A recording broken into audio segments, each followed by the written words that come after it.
Alrighty, so I'm just getting everything set up right now. Hopefully you can hear me okay. Everything looks good. I've got my heater on over here because it's cold here, so if it's loud, let me know, and I'll turn it off, even though I really don't want to because it's cold. Also, I've got the live chat up on my computer. It's a little bit delayed, so I'll see it over here, and once I see it, I'll answer those questions. So I see Mini Shows has joined. Thank you for joining in.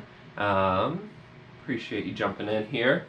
Will Murfitt, hey Cole, I've tuned in but currently dying. So a bunch of the Mini YouTube guys got together in the UK last night. Sadly, I could not make it. It was a little bit too far of a drive for me. But it sounds like they had a good time based on that comment. And Will dying, I have a feeling that it was a great time. So that is awesome. Does the stream come through everything okay? No weird artifacts or anything? Looking good? Antonio, hi Cole from Italy. Hey man, where are you in Italy? We just got back from Italy about a month and a half ago now. Really need to edit that Italy video. It's just sitting on my computer here waiting to be chopped together.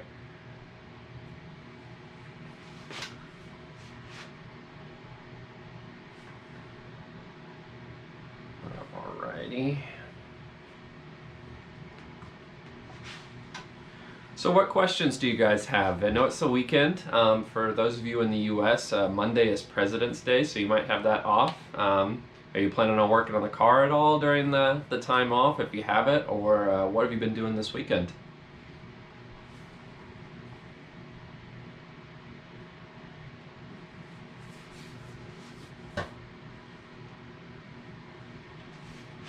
Steven Stokes, thanks for joining. Hey man.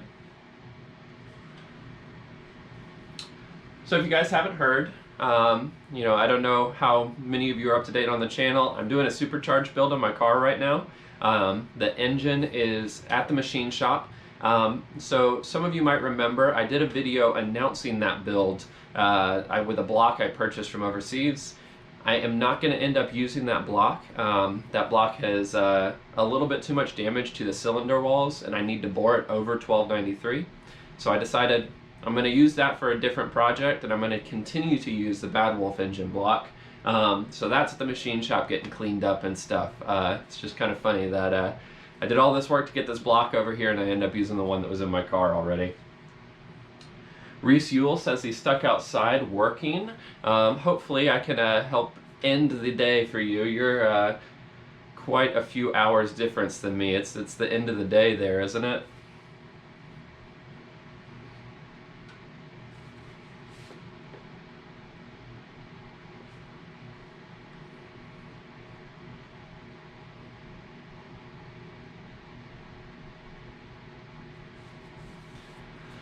Now, I also have a big announcement. I've already told, this was already announced, so if you have seen it already, you might know, but this sucker's heavy. So, supercharger right here. This is the one that's going to be going on my car.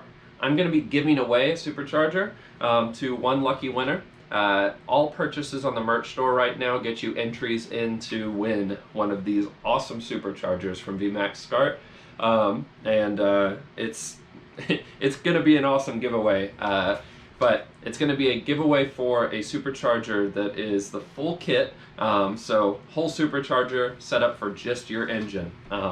Figured I'd get that out of the way at the beginning of the stream.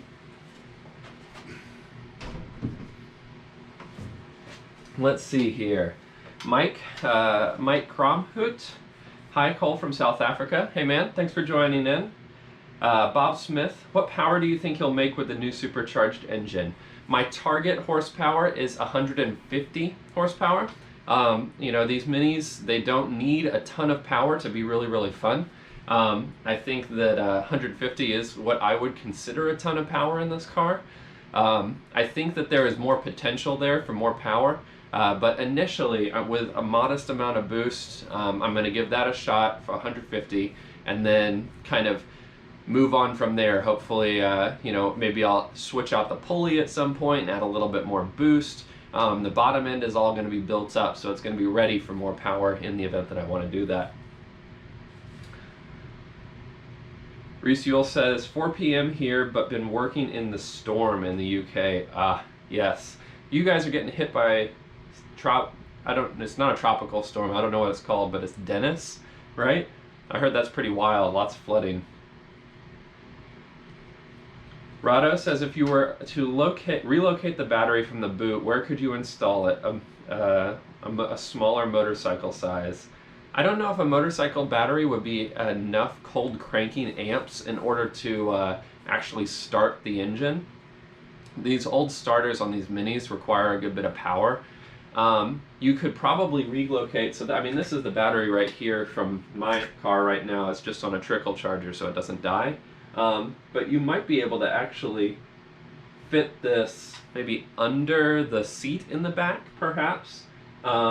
I'm assuming you just want to move it out of the boot so that it's not going to catch on fire in the event that there was a spark or something, with the fuel tank being back there. Vince Mini France says, hello Cole, I want one so much, can I win it?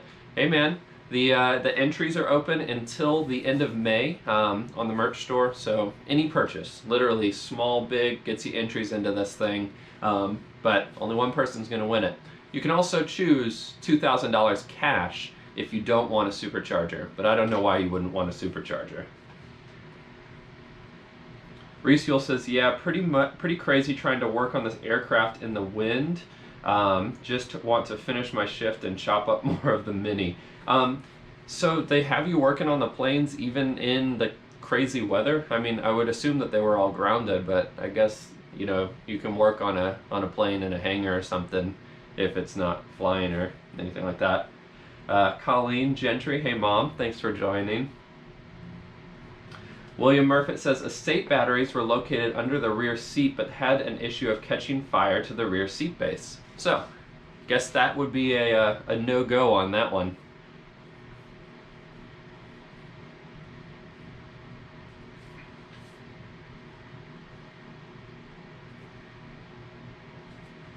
Oh man. So I've got some fun stuff behind me right now. I'm going to scoot over to my toolbox. My gearbox is almost all done. I'm waiting on the back end of the gearbox here in order to preload the diff. I need my output covers. All that stuff's getting cleaned right now and blasted and just getting tidied up. So that's going to go back on here. I'm going to do a video where I'm preloading the diff. Not going to dive too deep into it. I've already done one, so it's probably going to be one of those time lapses. Over here, I've got some roller rockers. These are the MED roller rockers. They accidentally sent me the 1.5s instead of the 1.3. 1.5 is a little too hot for a supercharged engine, but I mean, you can run them. It's just harder on the engine. So I wanted a 1.3 setup, which is the red one back here. And once I get to that stage of the assembly, I'm going to do a little comparison video. But these are some really, really incredible pieces of kit, as the British folks say. I'm blown away by that quality. Let's see here. Antonio says, I would like to understand in preparing an engine what better actions to do to avoid nasty surprises. For example, when to change the type of clutch and to add an oil cooler. Well, so Antonio, I will say that if you're keeping it mostly stock, adding an oil cooler usually is not something that's necessary. In fact, there is a such thing as overcooling your oil. Most oil coolers that you purchase from the many parts suppliers that are out there right now won't overcool your oil, but it really depends. What are you going to be using the car for? That would be a better place to start in determining what you need to swap, or if you need to swap anything. Byron Gentry joining in. Hey Dad, I'm glad you like your car still. Very exciting. Reese says, yeah, stop for everyone else but not us engineers. I wish I was in a hangar. Dude, so they have you out working in the rain and the wind? That must be miserable. Sounds like IMM 2019. Minnie Dan says, everyone, please like the stream to help Cole out. Thanks, Dan. I really appreciate that. Reese says, Lucky Bugger getting sent 2 lots of rockers. Yeah, so to be clear, I paid for these. These are not free sent to me. Well, I guess one is technically free, but I have to send it back to MED. They know I chat with Stephen Colbrin over at MED a lot. So he's letting me hold on to it so I can do a little video of it, and then I'll be sending it back to them. But yeah, just be clear, I had to buy these. Didn't get them for free. I wish I got them for free. There's a lot of stuff I wish I got for free. Meister says, hey, are you on IMM 2020? It is 50-50 on that right now. So this year, my wife and I are going back to Iceland and to Norway. We're going to rent a van and drive around Iceland. But then the next year, we did already plan to go back to Italy, but it's later in the year, so in the autumn. And I don't know if we're going to be able to rearrange it in a way that I can make it to IMM. It's still all very up in the air, so we'll see.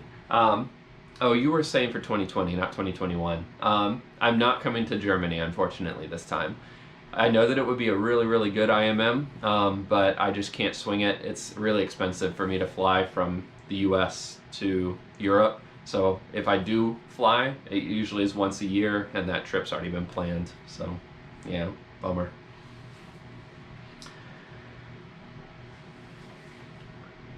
Adam Campion, welcome. Hello, man. Paul, thanks for joining. Good to see you. Paul Jeffries, who just joined the chat, he is the one who got me, well, I don't have it here right now, but I do have, he got me this 3.1 final drive. He also helped me out with the gearbox and all sorts of stuff. He's an engine builder in the UK. If you guys are looking for some really, really incredible work, check out Paul. He has a website. I forget the URL now, but it is in my last video. But he is top-notch guy. Really helped me out. Show you guys something here.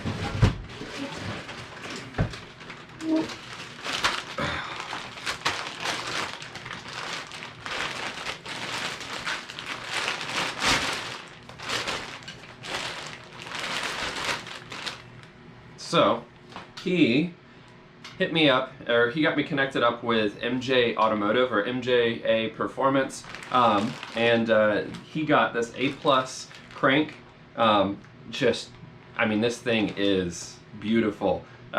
He got it nitro carbonized, and then they balanced it. It's all standard, which is incredible. It's going to be great in the Supercharged build, but he, again, expert engine builder. Can't say enough good things about him.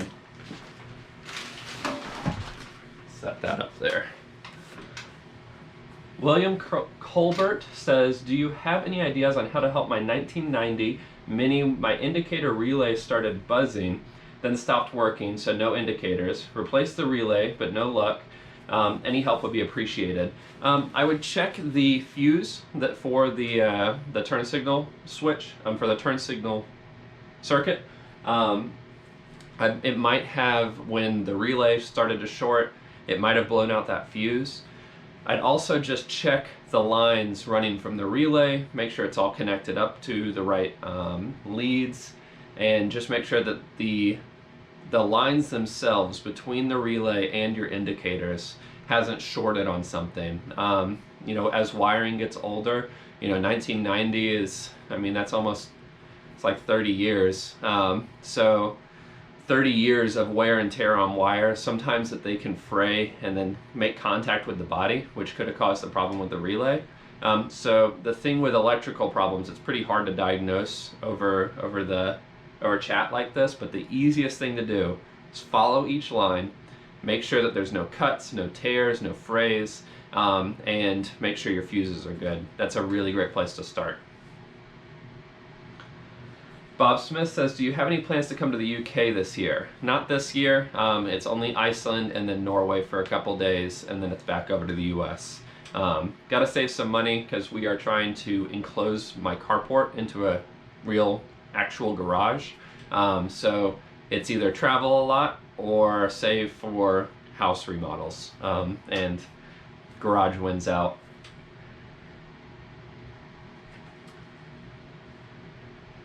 Fachundo Diaz says, what do you think about the Chilean fiberglass minis? I've not seen these.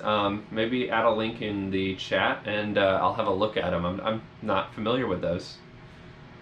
Meister says, on IMM 2021 is the first IMM with my Mini. I have a 1972 Mini 1000. Ah, that's really exciting. Are you going to be driving it there, and where are you driving from?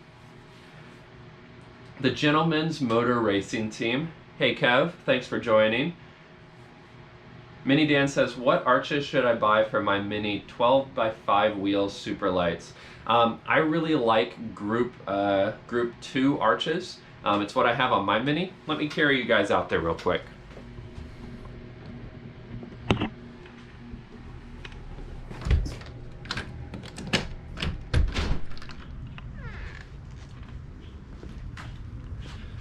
So these are the Group 2 arches. They're fiberglass. I have mine painted black, but you can paint them whatever color. If you wanted to paint them body color, you could do that. Excuse the dirtiness of my Mini. It's just been sitting here, not driving. But yeah, Group 2 arches. Strongly recommend.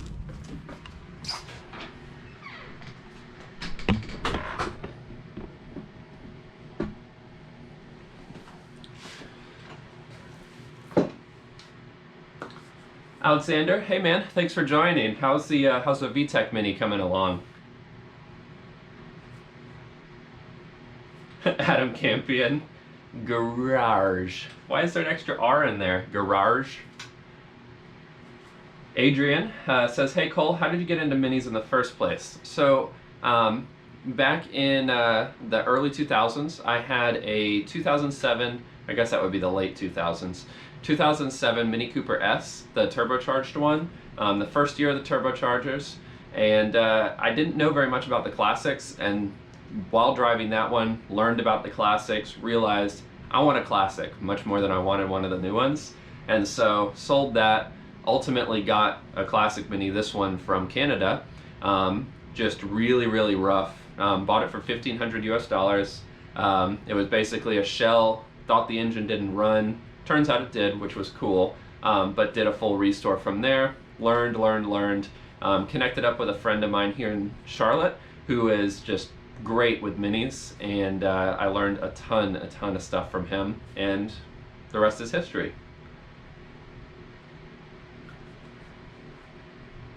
Alexander says, there is a Chile fiberglass Mini here in Nashville at the Lane Motor Museum. I believe it's for sale too. Huh, maybe you should put the VTEC in that fiberglass shell. Mini Dan says, are those arches easy to install? I mean, they're the same as pretty much any other arch. Some of the Group 2 arches, some minis don't match up with the Group 2 arches holes, so you will have to drill holes in the body. And that can be kind of nerve-wracking, but it's all about just taking your time and measuring, taping, finding the right spot, and then drilling one time, and then, you know, mounting them up. But overall, it's pretty easy. It's like hanging a picture on a wall. Andrew Price says, hi Cole, had to stop working on my Mini as there is a rolling blackout and can't finish cutting my front with a jigsaw like Dave Jag 66. Did so now. I am watch? Oh, okay. I see. Are you in the UK right now with the weather situation, or somewhere else with rolling blackouts?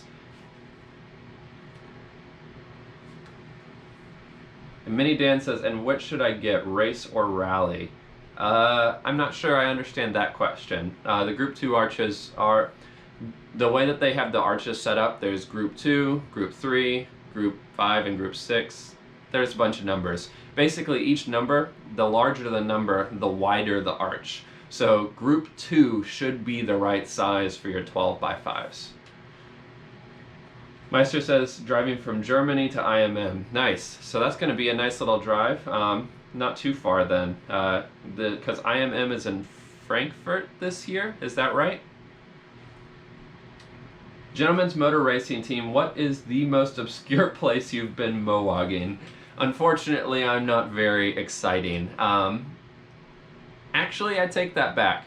So my Mini Subframe, when I first had my Mini, I lived in an apartment, and so, or a flat, and we had a big parking deck, and I took the front subframe and the rear subframe out of the car and rolled them down the hallway in my apartment complex. And mind you, this is not really what we were supposed to be doing.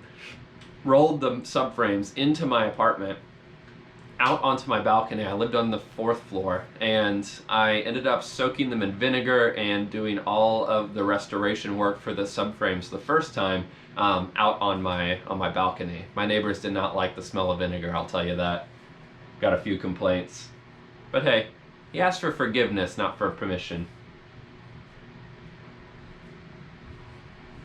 Jack Thomas, hello, thanks for joining. Alexander says, lost momentum on the VTEC build at the end of the year there, should be ready to go by spring. That's what I like to hear, man. You got to get back in it. You know, I want to see a VTEC Mini the next time we're at Classic Minis United. Andrew Price says, no, South Africa, it's standard. Oh, so are they doing the load shedding? When we were in Cape Town and down there visiting, I remember they had load shedding, and we'd go to, not grocery stores, restaurants, and they'd be like, sorry, power's out. And we'd be like, but we want to eat. But yeah, that must be super frustrating.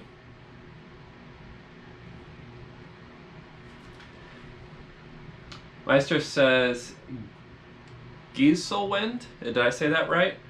Is the IMM, it's near Wurzburg. I'm not very good at German. I'm really sorry if I butchered those.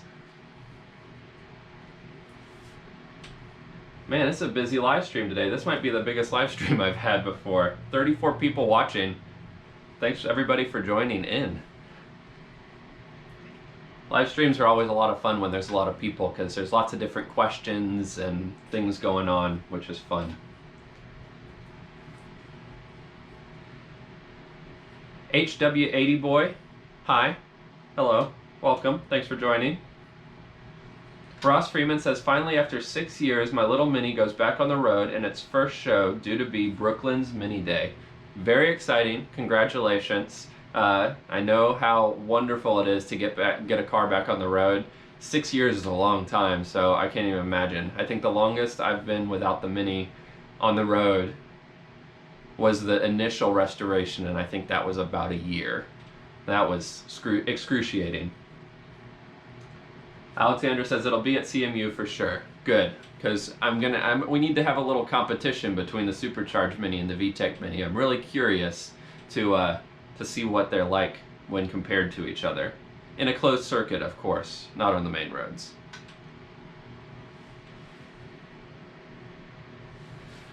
Mini Dan says, can you explain how to change the front subframe mounts? Pear-shaped. So the front subframe mounts, if they're the ones that are under the, in between the actual top of the subframe and the body of the car, actually, rewind. What year is your car? Do you have 4 bolts coming up out of the subframe, or do you have just 2 single large bolts coming out? Reese Yule says, still love that rocker cover behind you. Yeah, it's seen better days. Every project I do, it gets used again, they get painted or things like that, and it's really starting to wear down. I almost want to redo it just so that I can hang it back up and it looks cool.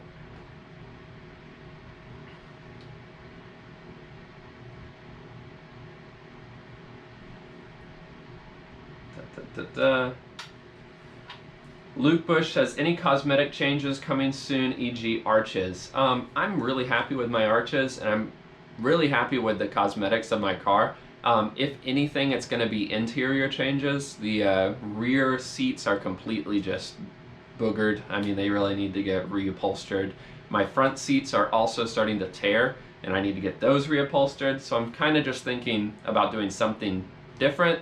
Not wild and crazy, but maybe like black with some like cloth middle parts, so black leather on the outside of the seats, cloth middles, maybe white stitching. Not really sure yet.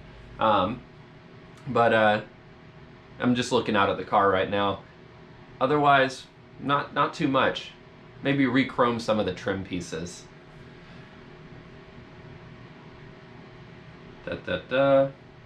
Alexander says that supercharger wine will be beautiful. What do you expect power output to be with the supercharger? I'm aiming for 150 horsepower, hopefully.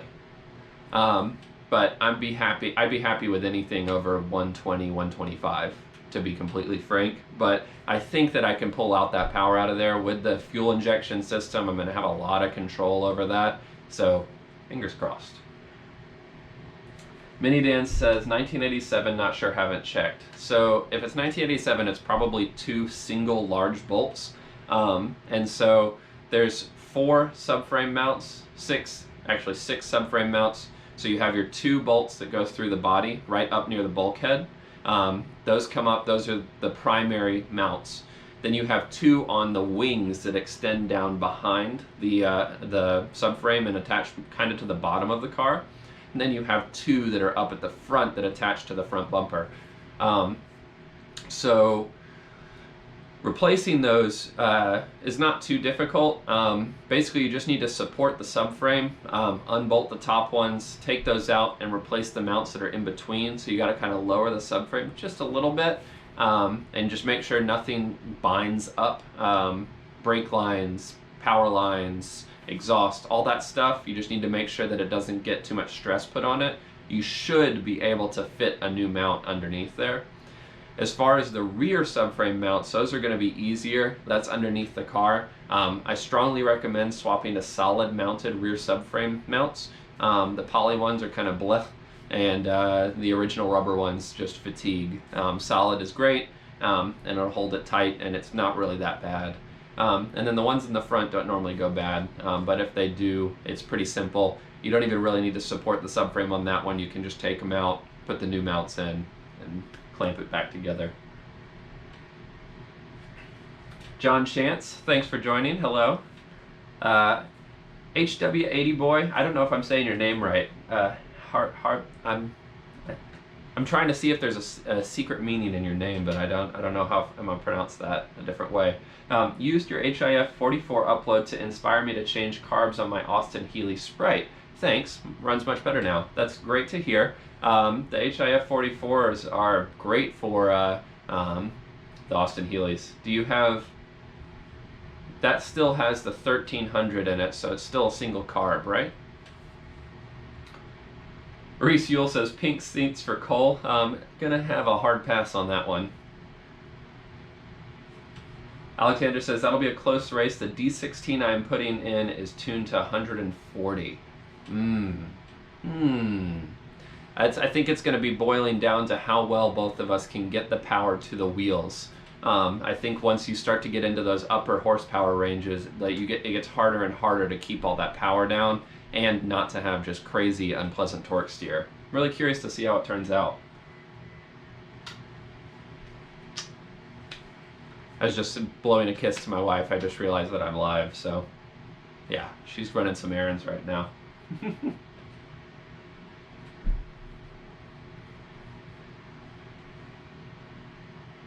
All right.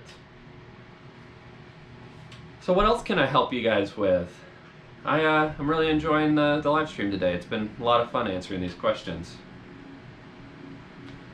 I should have brought some water out here. Getting a little dry in my throat.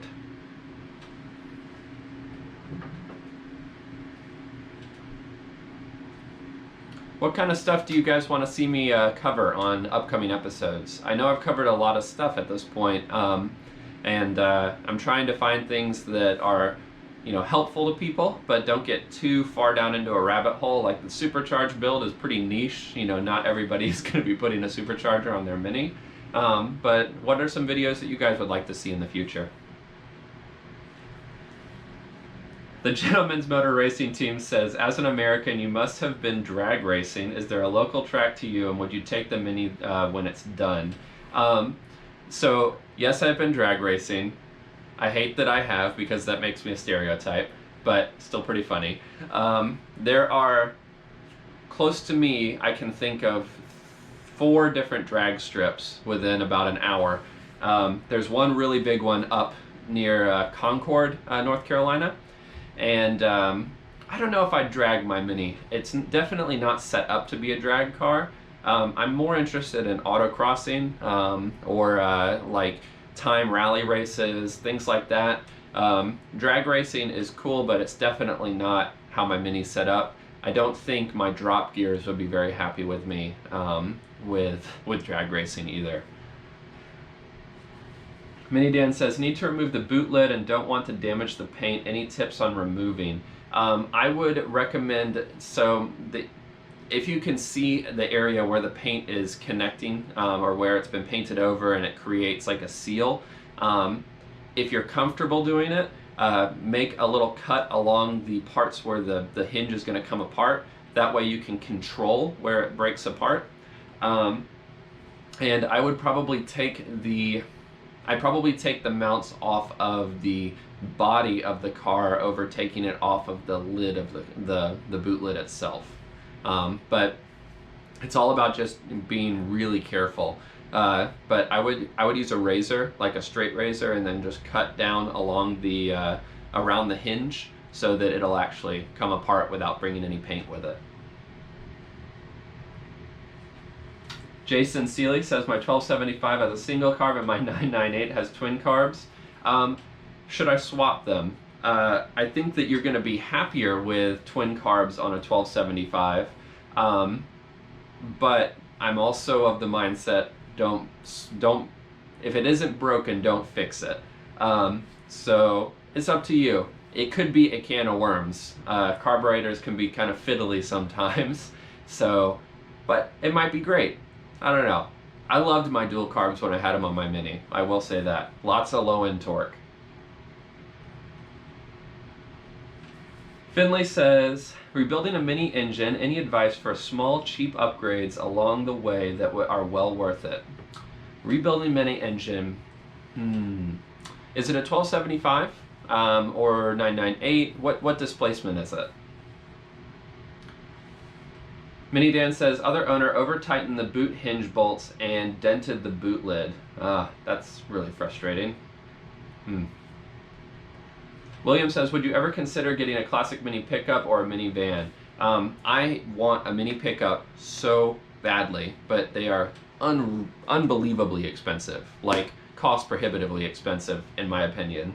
And they're not that comfortable, but yeah, man, I'd love a pickup. I'd love any Mini variant, really. I don't really like the Riley Elfs that much, but Clubman, an Estate, any of them, I'd love them.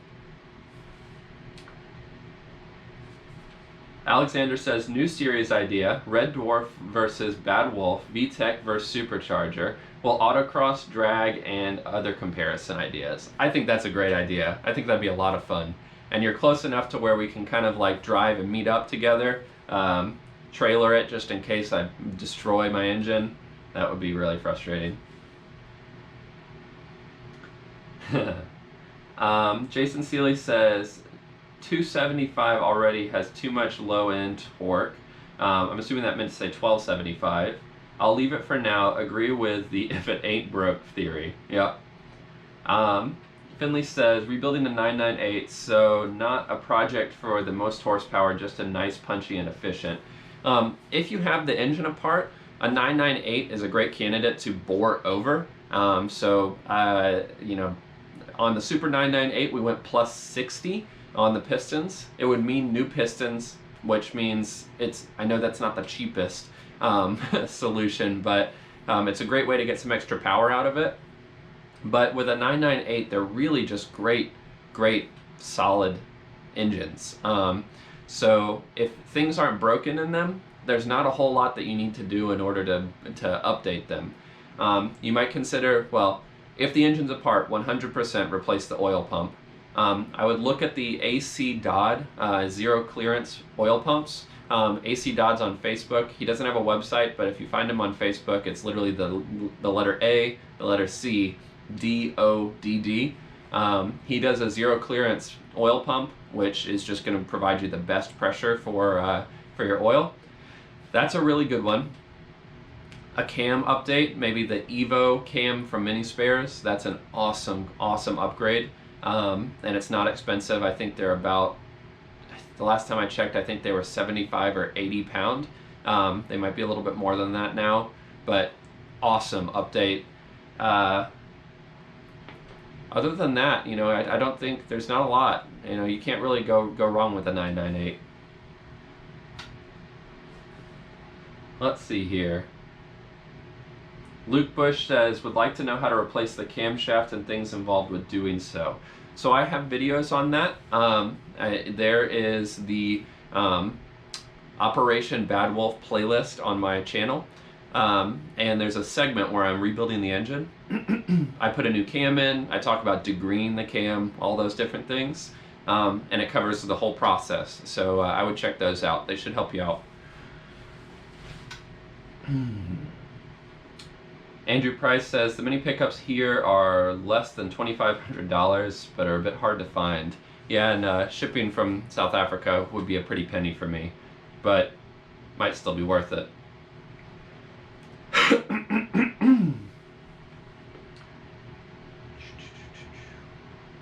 Nathaniel McConnell says, hello from Northern Ireland. I have an SPI 1275 sidewalk. It has failed an emissions test. It's far too rich. I pull the pipe off the purge valve and pinch it.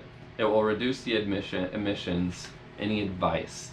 It's too rich with the SPI. So there's a sensor, a coolant temp sensor, that is in the manifold itself. Sometimes those start to read incorrectly and will tune the engine to richen it up to keep it from getting hot.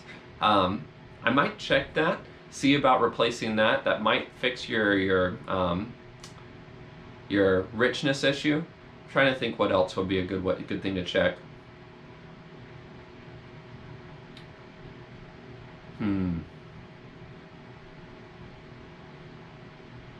Yeah, I'd probably start with that.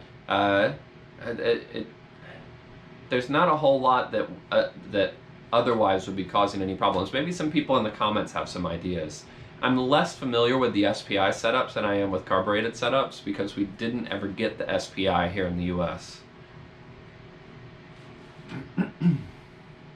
Alexander says, I'm looking to upgrade my center switch panel. Any recommendations? DSN Retro Sport sells all sorts of really nice bespoke anodized pieces, and I would definitely go with them. It's really, really nice quality switch panels, and you can get ones that are blank or have empty slots, so you can set it up however you want it set up.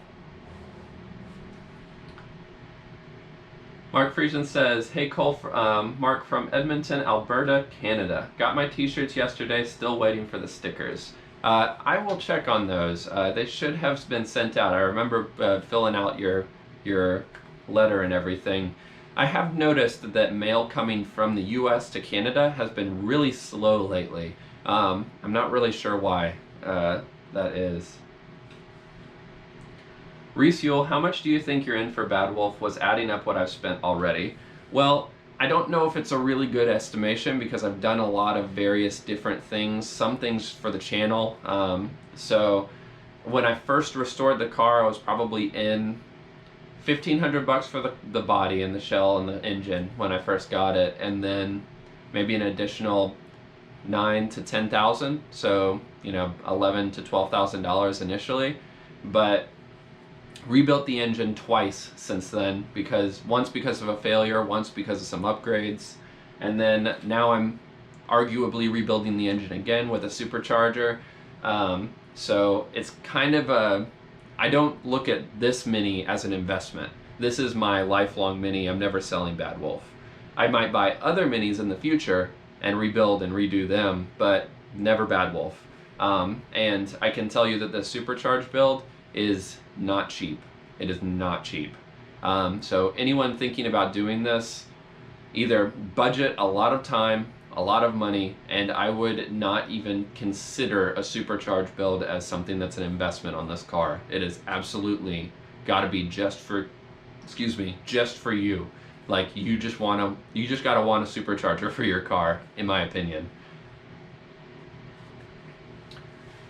Let's see here. Romford guy says, any hints, tips, ideas, the best way to bolt down front seats in a fiberglass mini shell, no space frame rolling cage fitted? I don't think that there is a secure way to mount down the seats if you don't have a cage. Fiberglass isn't strong enough to hold that seat in a safe way, in my opinion. You might be able to like extend the subframe back and mount it off of that, but really, if you've got a fiberglass Mini, you really should be running a cage, my personal opinion. Paul says, when changing the steering rack, is it worth pulling the whole subframe? I will be pulling the engine package anyway for other work. If you have the engine out, drop the subframe. It's going to make your life a million times easier to replace the steering rack. And you'll thank yourself tenfold if you had to do it the other way, where you only just lower the subframe. That's a miserable job. And so if you can make that easier for yourself, I mean, a subframe removal once the engine is out is pretty simple. It's just about disconnecting brake lines and things like that. So I would say yes, drop the subframe. And then you can tidy up the subframe too. Maybe you want to repaint it black, do some fixing up on it, whatever. Hendrik says, Nathaniel, get yourself some new vacuum pipe. They tend to break. There you go. That's a great suggestion. I didn't even think about that.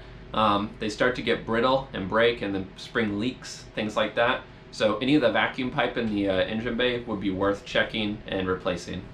Great suggestion.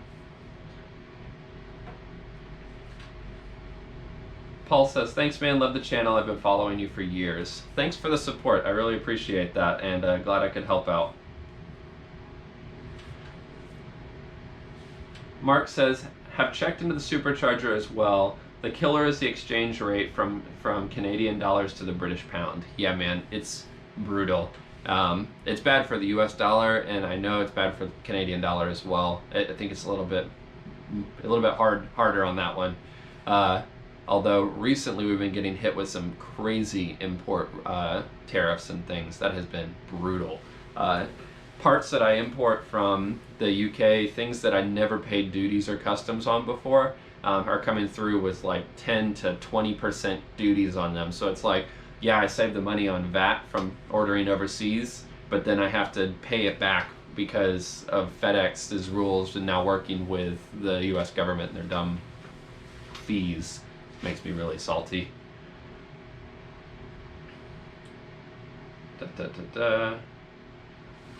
Molly says, what crown wheel are you using on your Supercharged build? I'm going to be building an engine now with a Supercharger, and your videos are helping me along. Well, let me just show you. So, this is a 3.1. This is kind of a long-winded answer, so prepare yourself. But I wanted to do a 2.95. But when I swapped my gear set to the Mini Spares Evolution gear set, which is the extra wide helical gears, oh god, I'm gonna get so much crap for that. Once I switched my gears to the heavy duty ones, it changed the ratio for the first gear so much that it would have ended up making the 2.95, which is already a really tall gear, really tall. So getting off the line would have been kind of frustrating and unpleasant. So I opted to go down to a 3.1. It felt like a good middle ground so that I can get off the line pretty easily, but it won't be, destroying my eardrums and my head on the highway. So if you're going with the Mini Spares gear set, think about a 3.1. If you're not, if you're going to be doing a standard ratio set, then you might be able to get away with a 2.95 or even something even taller like a 2.77. 2.77 I think is what it is. Totally up to you though. It really depends on where you're going to be driving it too. If it's heavy motorway, highway driving, then the taller gear set might be good. But if you're in smaller roads, smaller town roads, it might be worthwhile to stick with a smaller final drive.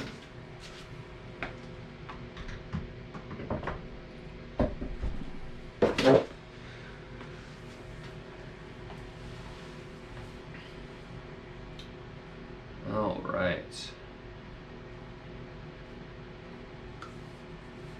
Christian says, what have been the worst mechanical mistake you've made on your Mini? The previous owner of mine replaced the clutch and put the flywheel nut on finger tight. Didn't end well. Worst mechanical excuse me, worst mechanical mistake.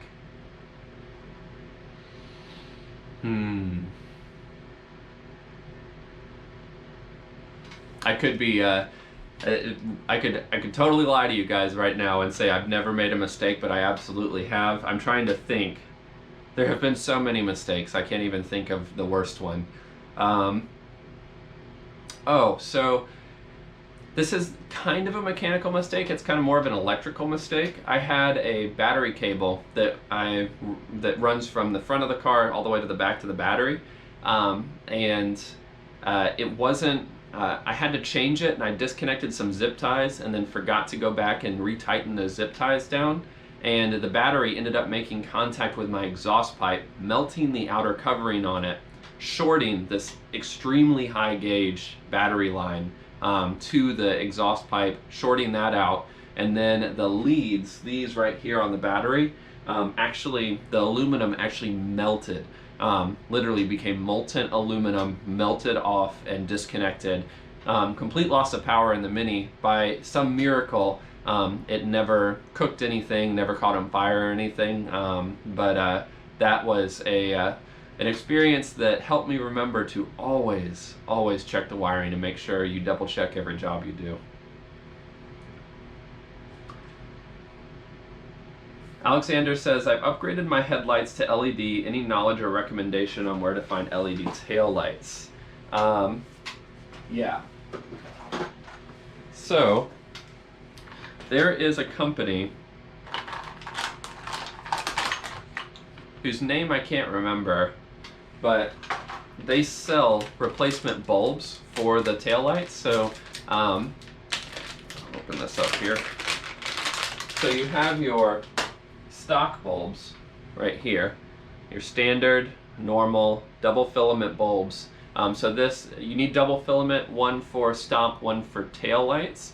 And when you buy your replacement LEDs, which look like this, it's just a whole bunch of LED diodes. You need a 2-circuit one so that you can have a stop and a tail light as well. But yeah, I'll find a link to these and then I'll send it to you on Instagram, because I can't remember where I got these. It's been a little while.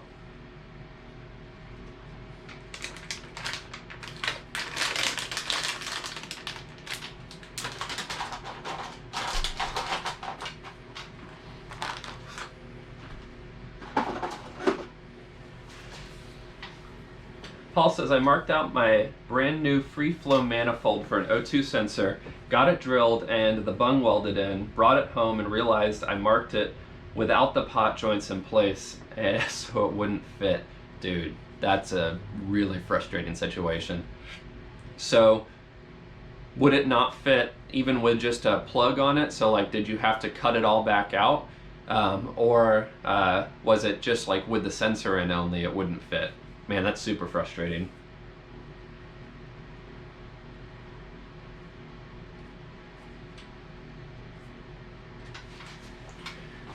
Oh man, this heat feels really good. It got really cold here in Charlotte for a little while. The weather's been super strange. It's like cold right now, but then later on this week it's supposed to get back up to springtime temperatures. It's weird. Mini Dan says, I find the terminal isolator quick kill really handy and was cheap. They'd done it on Mighty Car Mods, I remember. Is that one of those just switches that allows you to switch off all the power to everything in the event of an emergency, or an automatic quick kill? I haven't seen all the Mighty Car Mods episodes. I've seen a lot, but I don't think I've seen that one.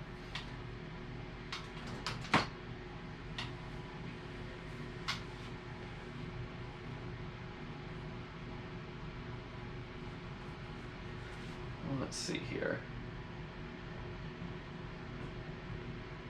Paul says it's negative 26 Celsius. Good Lord, man.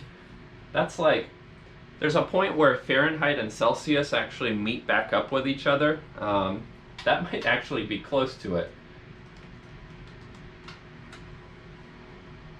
It is getting close. That's negative 14 Fahrenheit for those of you who use a less superior system, aka me.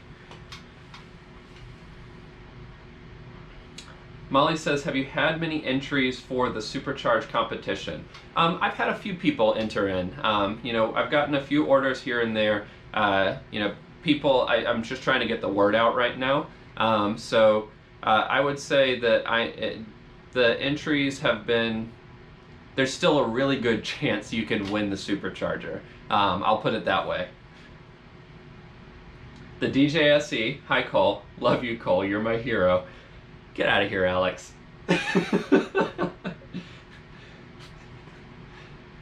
Mini Dan says, you just put it on the negative terminal and has a knob. You turn check it out on eBay, really handy. Yeah, that'd be really nice. And having that cutoff might be nice too for like theft and things like that. You leave it disconnected so it's unable to get started.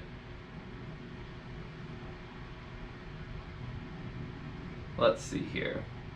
Francisco says, how can I improve temperature on the 998 engine? So is it overheating? Because the 998 really shouldn't be getting hot to the point where it'd be overheating. Car Freaks 1024 says, are you still interested in doing the K1000 head on a series engine? Yeah, I would really like to do that still. No, Siri, go away. Hello? Ugh. Can you not? My phone always has something to say. Yeah, I would really, really like to do that still. Sorry, I totally lost my train of thought. I think that might be a good thing to do with that extra block that I have. It'd be a fun long-term build. It's something that I could put time into, but I don't have to rush through. I think it'd be a lot of fun. I want to do fuel injected though. I don't think I'd want to put carbs on the front. Paul says, to pack rear wheel bearings, is it worth getting a bearing packer or just doing it carefully by hand? You can do it by hand. The bearing packers are going to make sure that it's totally perfect and wonderful and awesome, but I've always packed my bearings by hand. Take your time and just smush just tons and tons of grease into those things, and you'll be fine. The DJSE says, genuine question, 8-port or the Supercharger? You can get more power out of a Supercharger, but the 8-port is going to be less prone to mechanical failure due to boost. So it's a trade-off.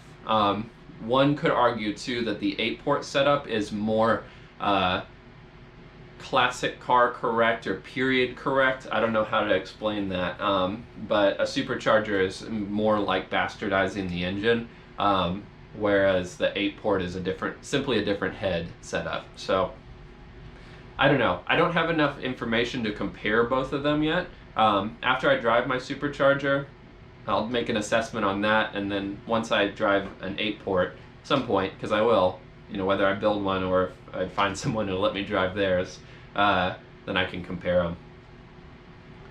Reese Yule says, what have you done for audio in your Mini? So I have two 6.5-inch speakers in the parcel shelf on the back, and then I have two 4-inch speakers on the front in my Rally Dash, and then I have a 10-inch sub in an enclosure that I made in my trunk. So it has a really nice, relatively balanced sound setup. I have considered putting additional speakers in my doors, but I haven't decided on that one yet. Francisco Diaz says, yes, it's overheating. So first I would check to see, to make sure that your coolant, that your coolant is just full, that you have, the right fill of coolant in your car, because it might just be running a little low. If it's running low, maybe you have a leak. But also have a look at the color of the coolant. If it's kind of a milky color, your head gasket might be blown, and oil in your coolant is going to reduce the cooling potential of that water, so it could be overheating for that reason. There are, I would say those are probably the more common reasons for overheating. You could also check to make sure that your fan belt doesn't have oil on it. So if the fan belt is spinning, but your fan isn't spinning the full speed it needs to, say it's starting to slip, I would check that. Your fan belt might be loose, so it's not getting the full amount of cooling that it needs to. Those are kind of the more common issues that I would check first.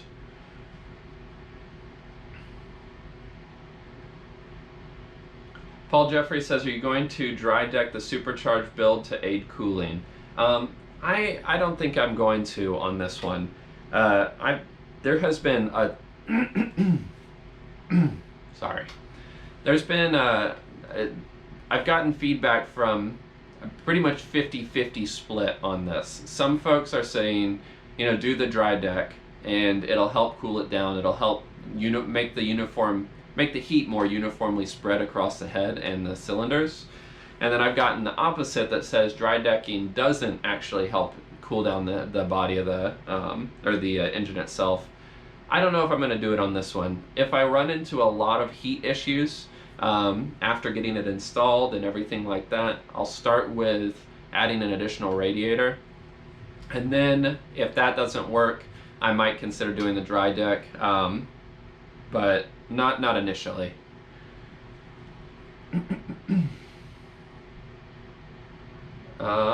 Let's see here. Try and keep up with all the questions. Edward says, what is so special about the Cooper S engine and how is it different to the 1275 MPI? Well, the 1275 MPI has a great deal more stuff on it. It's also a lower compression engine. The Cooper S engines were higher compression. They had special distributors, and their carb setup was more performant than the MPI setups. But only by marginal amounts. I mean, it's not like wild and crazy.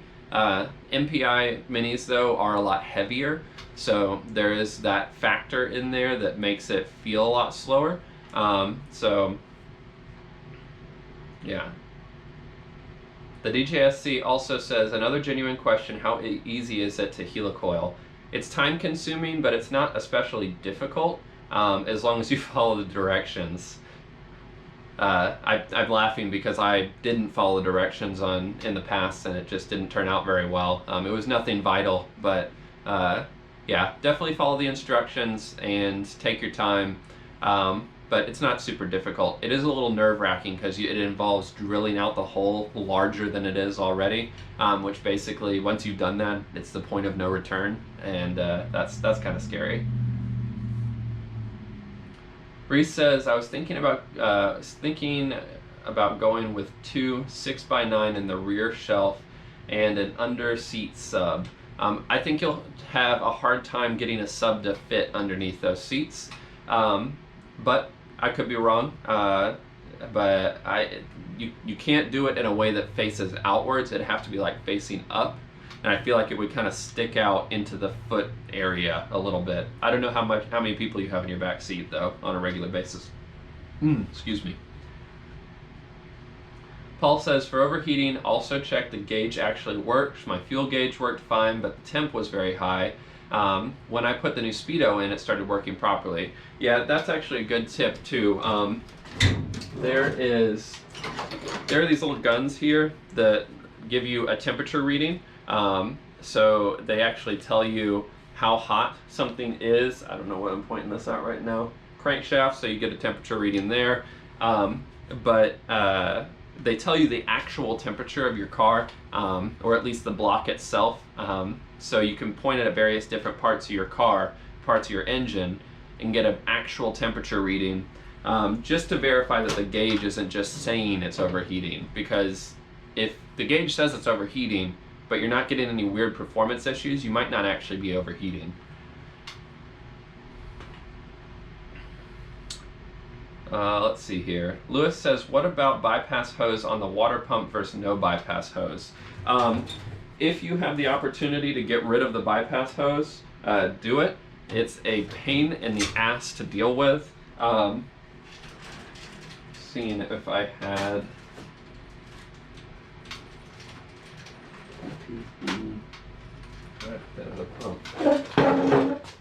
There it is. So, my old Mini, or my old engine, had a bypass hose.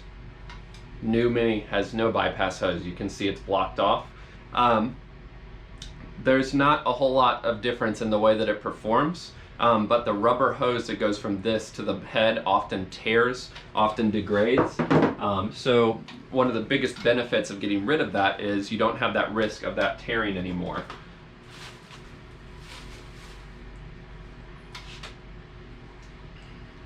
Jason says that I have one under my seat. They sell ones for under my seat, or under the seat. Would you mind posting a link in the chat here? I'd love to see that. That's awesome. I didn't realize that they sold ones.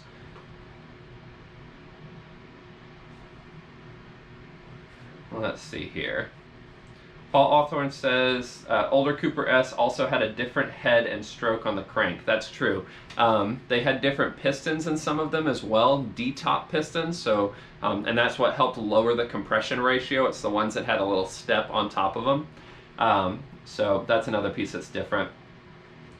Andrew says, hi Cole, my friend has recently done the VMAX Supercharged conversion on a 998 with the Weber carb and has had no issues with engine temperature. Great series, keep it up. Andrew, I'm curious, where is your friend located? Because I know I've gotten a lot of feedback about it not having temperature issues, but then I come to find out that the folks that don't have the temperature issues live in places where it doesn't get as hot as it does here. If you've not been to the American South before, it gets oppressively hot during the summer, like 39, 40 C, 41. It gets hot here with 100% humidity. So without supplementary cooling, sometimes these minis overheat, even in their stock setup when they're running perfectly fine. Mark says, have you considered a 5-speed to go with the new setup? Yeah, I thought about it, but it didn't fit my budget, which is already completely blown out of the water, unfortunately. And the benefit is good, but it's not enough for me to justify the extra money on this build. Paul says, good tip about the temp gun, also handy for wheel bearings on a long trip. Yeah, that's actually a really good example of that heat gun use. I've used it for all sorts of stuff. My Mini, checking the insulation in my house, so finding places where there's cold spots and adding insulation into those places. Yeah, so Mark, yeah, I bet on the budget. And so with the Supercharged build, I will be doing a cost analysis at the end of the build.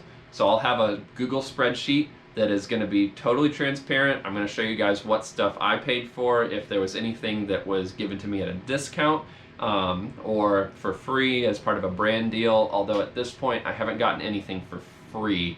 A few people have given me some discounts though, which has been really, I'm really appreciative of that.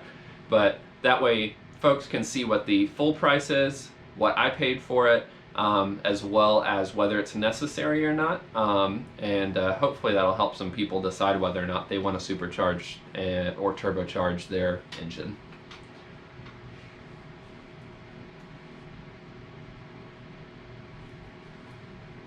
Andrew says he's in, I don't know how to say this, Gloucester, is that right? In the UK, so not hot, but no problems last summer. That's good to know. You know, I'm gonna roll with it and see how it does this summer, and basically add cooling as necessary. One neat thing I am gonna be doing, so this, for those of you who build computers might recognize this. This is a radiator for water cooling your graphics card or CPU in your computer. I'm gonna be using this plus a small water pump to run coolant into a plate here. This is what's called a charge cooler. So water on a separate circuit from my cooling system is going to be passed through here and back out to cool the intake as I'm running. Pretty cool little setup that Stuart over at VMAX can actually add this if you want it. It doesn't have to get installed, but in my case I asked him to do it, and that will be really slick. It's going to help cool the intake temperatures, which hopefully will make the engine run a little bit cooler.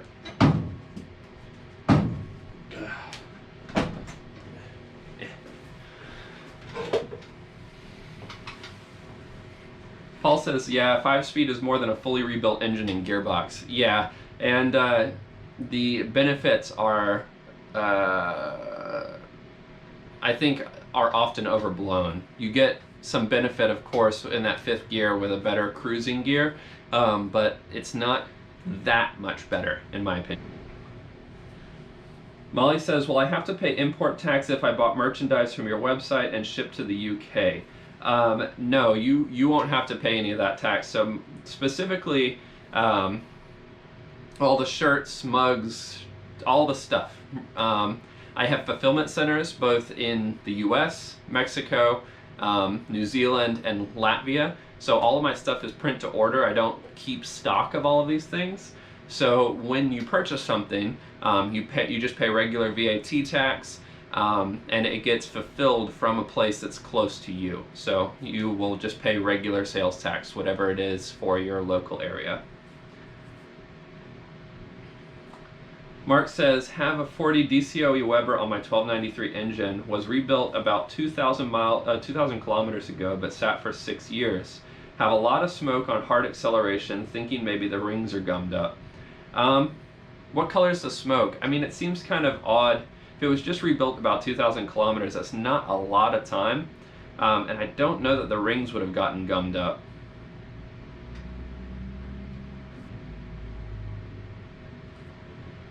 Maybe it might be that some of the rubber seals around the top of the head. So, yeah, here, hang on.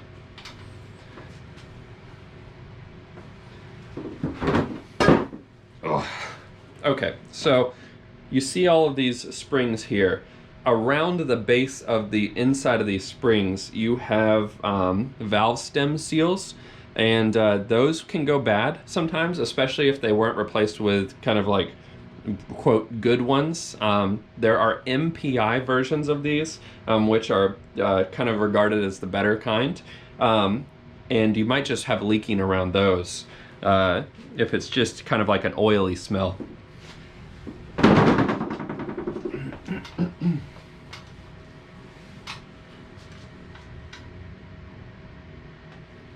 Reese Yule says that the last jumper was tiny and doesn't fit. Oh, what size was it? I'm curious. Was it like a sweatshirt or a t-shirt? Because I'd want to, if the sizes weren't very clear, I might add some details into the description to make sure people know. Paul says, "Wow, thanks. Never knew how a charge cooler worked. It'll definitely help with cooling.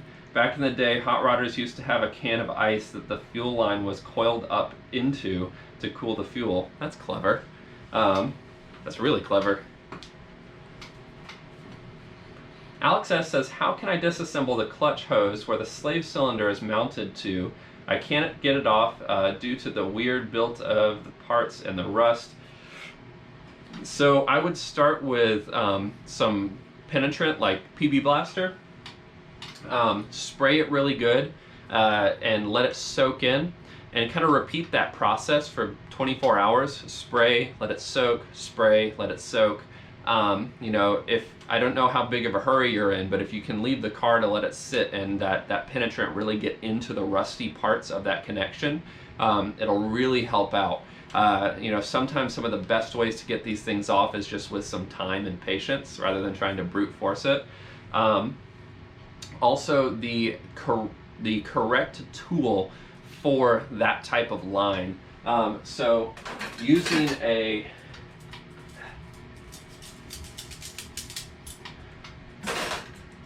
a regular wrench with one of these fittings right here often leads to them stripping or marring these. There are specific brake line, and it's really just brake lines, what it is, wrenches that go around and have 3 or 4 points of contact so that it doesn't slip. One of those wrenches for this fitting is going to be probably the best way to get that undone. I strongly recommend getting one of those. And that should get it off. It should. Harvey says, "You need a special machine to remove pistons from the con rods, the push fit type." No, you need heat. So they have to be heated up. I would show you, but I actually just dropped my pistons off at the machine shop to get this done because I just don't have something to generate enough heat. But a torch, something like that, to heat up the connecting rods, I do have one.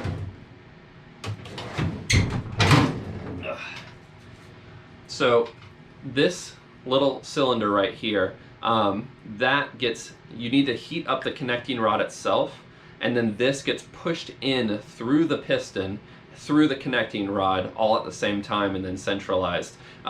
That's the kind of basic way that works. No special tool or anything, just a set, maybe a bench vise like this to hold it steady, and then you press it through slowly.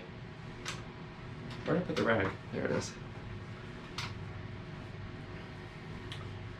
Oh, Paul, that's a really good point. The Cooper S engines had an EN40B crankshaft, which is a specific type of steel. It's a very strong type of steel, so that's always very desirable, and the smaller journal connecting rods.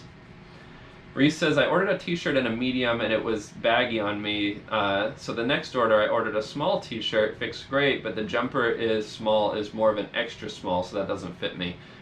That's good to know. I'll have a look at that stuff. You know, I'm really sorry about that. If you want to send it back, we can do it a little exchange or something.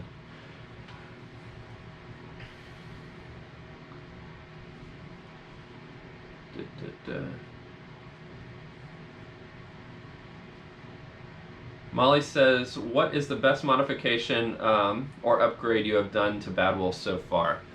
If you want to keep it, you know, period correct, so excluding the supercharged build, all that stuff, I would say the best thing that I have done to the engine was installing the Mini Spares Evo camshaft. The benefit and the sheer difference in the amount of power at the lower end of my RPM band with that Evo cam was night and day to me. Specifically in the way that I drive, I would say it's 60% side streets and then 40% highways. The pull and the additional power low down was awesome. It's inexpensive and it's a great way to upgrade. I had the dual cam setup dual carb setup, went to a single carb. I think that I like the way the dual carbs drive more, but they're more of a headache than the single carb. So it's kind of a trade-off, but it's not that much more of a headache.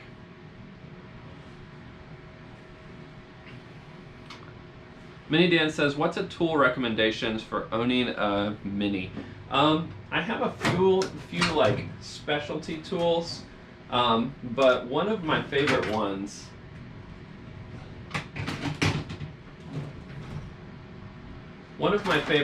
is this ball joint splitter.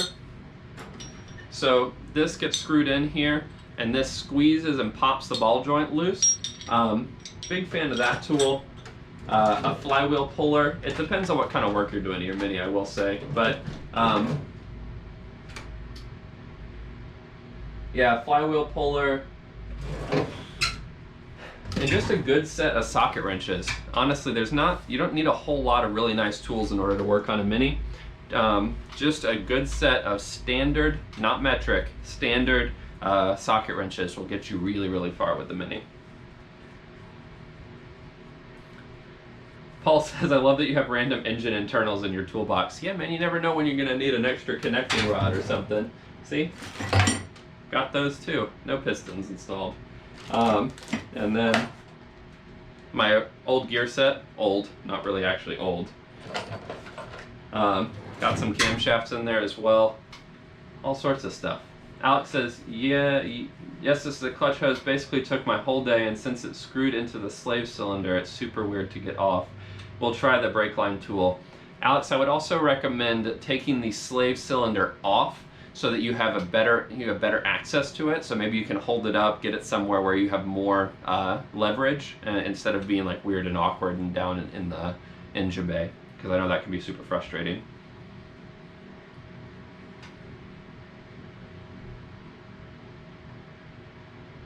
Andrew says, superb pronunciation, Cole. It has a Mini Spares 2-core rad and was set up with Stewart's rolling road. I think it made 92 horsepower. That's slick.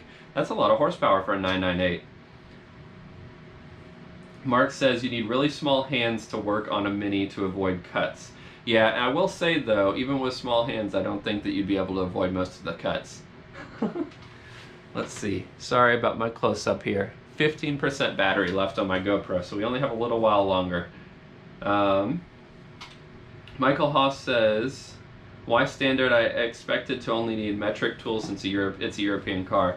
Minis were produced primarily in the time period where the UK still used imperial measurements.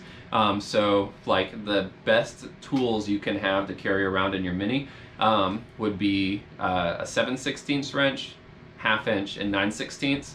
Those 3 wrenches are going to get you like the majority of the bolts in the car off. It's not all of them, but some of the later cars might have swapped to metric, but the earlier cars, even all the way up until the 80s, were still imperial.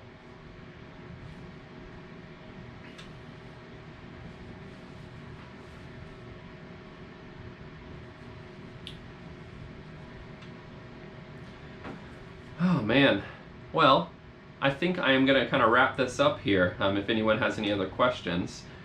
Dave Murphy says, circlips on cylinders, do they curve away or towards the cylinders? Circlips on cylinders. What's in the actual engine? Are you talking about the piston rings? Or the circlips on the like fully floating pins on your pistons? I'm not really sure what the question is there.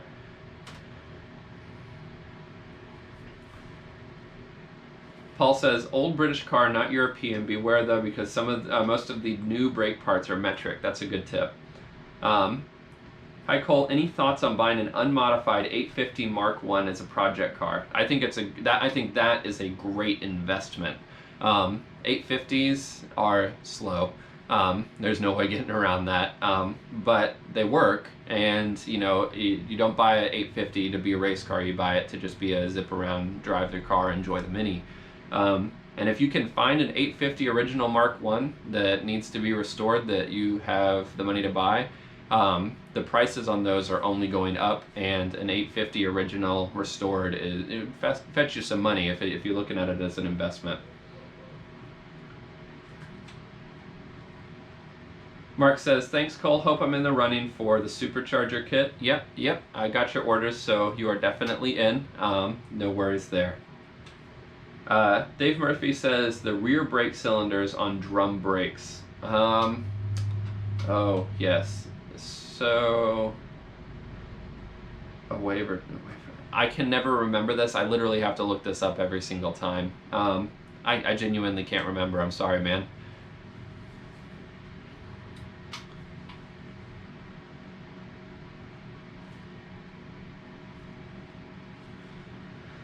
Alrighty, folks. So I think with that, I'm going to wrap up this this live chat, live Q&A. I hope it was helpful for those of you who joined in. If you have any other questions or anything, feel free to post them in the comment section on this after the video's done. I'd be happy to jump in there and answer those if I can. And I guess until I see you guys on the next episode, which hopefully, well, we might actually start assembling some of the engine. It's going to be a little bit still, I think, before the machine shop gets that done. I have a few other things left on the car body itself. But until I see you guys on those episodes, enter in to win that Supercharger and enjoy those minis. And motor on.